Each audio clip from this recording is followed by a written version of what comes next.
Alright, so this time we have something fun. It's going to be another layout tutorial, but this layout's going to be a good bit more complicated than our previous one. The previous one was just a J card for a tape release. This is going to be for 12-inch vinyl. It's going to include laying out the front cover for print with the back cover.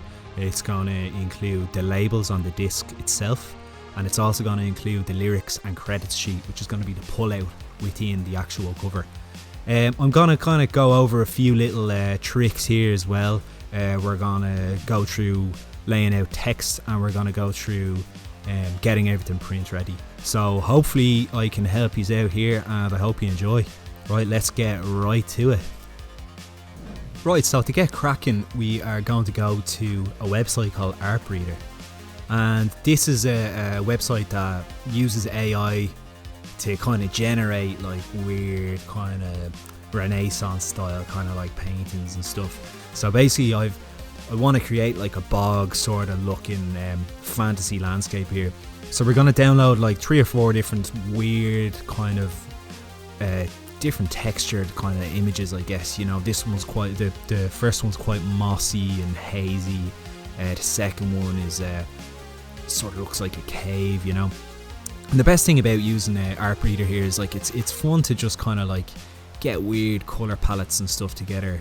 Now I'm just like chopping and changing and throwing in these images together with like playing with the hue and saturation, playing with different blend modes, you know, just really like making something real kind of, I guess it's very fantasy looking, you know, because this is like it's for a band called Slime Lord, and their whole theme is like a horrible bog that like it's like something out of Warhammer, you know, like you can't escape it. It's full of noxious fumes and stuff. So as you can see, I've like played with my colors there and really kind of made it like hellish, you know, something like not of this world, like, and that's what we want. It's a death metal album cover or album layout, you know. So once we've kind of got that sorted, which is going to be the background for the back cover, it's going to be the background for the lyrics and credits sheet as well. Okay, so now that we have our background artwork for the layout and the lyrics sheets kind of laid out or nicely put together, we're going to start putting the actual logos and the details on. So to give it that sort of nice gritty effect, I've put noise on the background layer there just to give it a bit more texture, and I've started throwing in the logo for the record label, which was given to me. Luckily all the assets were given to me for this, really, most of them. Now I'm playing around with the photograph of the band. At first I kind of think it could be cool to give it that like 80s death metal kind of look, you know, which is just the photograph slapped in on top of it. But I actually then decided it would be much cooler to kind of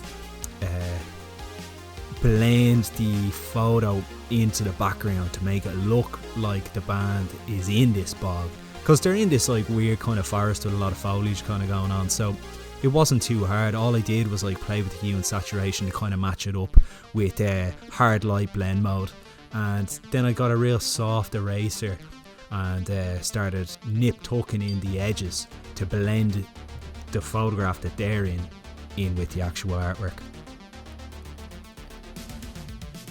Now it gives like kind of a cool effect, you know. It's not like the most realistic thing in the world, but it's got character, like, and this is a humorous death metal band, you know. They're great little stories and themes to the music, so you always want to be conscious of like the theme and background of the band, like to kind of, so you can complement that, you know. You want to visually complement the actual music. So in this case, real nasty, nice and fantasy.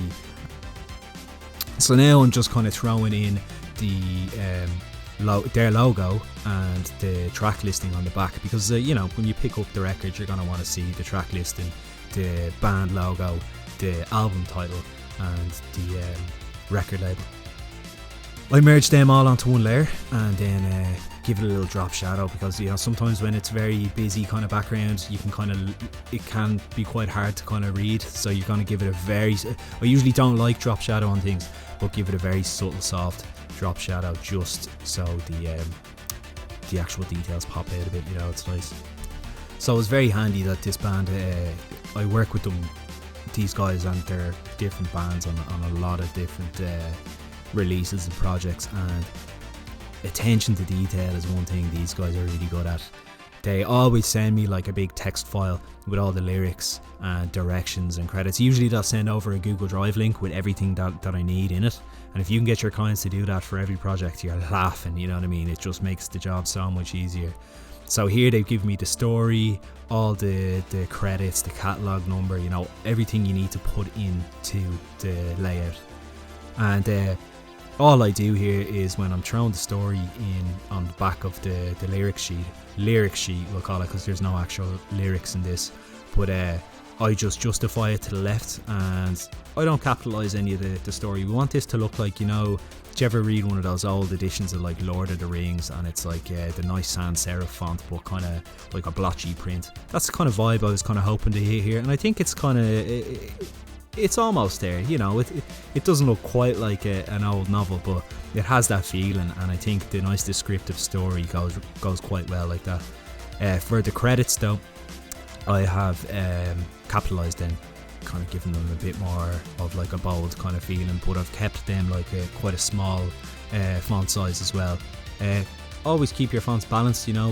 We like things in the Fibonacci sequence around here, but like you don't have to adhere to that. I might just be a bit mental doing that, but that's what I like to do. Moving on, we're gonna start working with the band photos.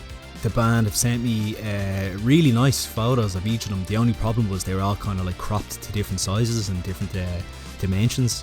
So I figured the best thing to do in this case was I was gonna zoom into each band member as much as I can and crop them into squares and make sure each image is the same size. So I just fired them all onto the same artboard that we were using, the same background, and then start to kind of roughly lay them out, you know. I think it's nice with kind of mug shots and band shots when it's like when they're squares. You'll always center one, maybe center the singer, and have the rest of the band members revolving around them. Also, a good kind of thing is, you know, you always want the people in images facing towards the center, if you get me. So in this case, I've thrown all the band members to the best of my ability in facing the center, apart from Xander there on the left.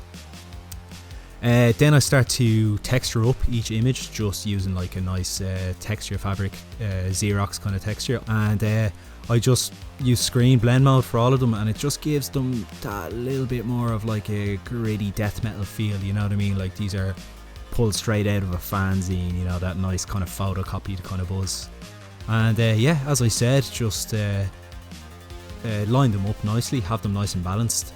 So after I've kind of whacked up the contrast to give it a bit more of a Xerox feel, I'm going back to my Google Drive link document that the band sent me, and start throwing in the band names, just copying and pasting them.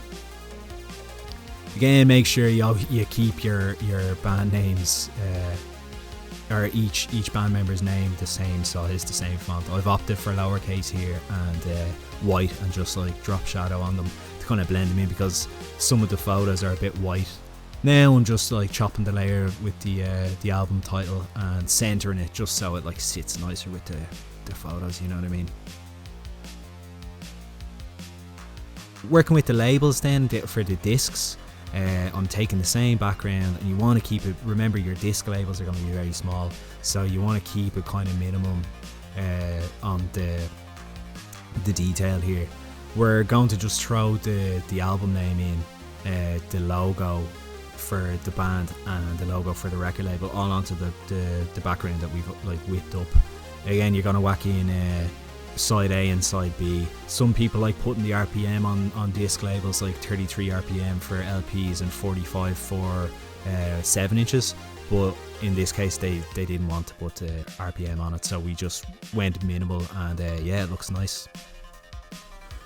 So yeah, when I had a look at this front cover artwork, as beautiful as it is and as well painted as it is, I kind of had a feeling that the album title was going to be too close to the edge for the actual bleed and cutting. So what I've done is I just went in and I took the painting and the logo file and decided to lay it out myself. So you always want to like lay the logo and the album title in from the corner, because when you put these into the print templates, if it's too close to the bleed line, you're asking for trouble, you know what I mean? So I've gone in and I've taken the logo and just kind of played with my blend modes until I found something that looked nice. Then made sure that I brought the album title in away from the corner as much as I could. Again, playing with my blend mode here, I think it was different. So it was different. So I used difference for both the album title and the band logo.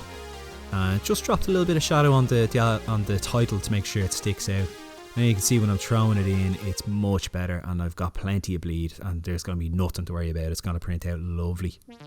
So then we're taking our back cover, make sure to put that in, and again making sure that we've got plenty of bleed. This is all going to be CMYK for print, remember that. And now I'm throwing in the title and band name on the spine. It's quite nice to kind of play with your spacing a lot, like give it like a lot of space between these letters, because like think of how small and thin the spine on an LP cover is. Again, just laying out your credit sheet and lyric sheet, which is like front and back of the same sheet, so you're going to be using the same template. Just make sure with your template you've got your bleed and all in there nicely. I don't know if I can give you these exact templates because they come from a particular pressing plant, but I will grab some license-free ones and I'll throw them into the Google Drive link for this, because you know it's nice to have, and if you ever find you need to play around with them or just have a bit of practice, they're there for you, you know what I mean. For the final whack, I just took all 4 sheets, threw them onto one artboard, and gives you a nice idea of what you're looking at. And yeah, what's the story, guys? So I've just decided to put a little disclaimer here that these tutorials aren't, you know, basic. They are a little bit advanced. I'm kind of assuming that the people watching them are going to have a bit of a grasp on artwork and the different processes and programs that we go through and use in this job. So I'd like to say that if anybody has any questions about anything that I do in these videos, just like shoot me a message, don't hesitate, drop a comment, anything. I'll be more than happy to get back and help you in any way that I can.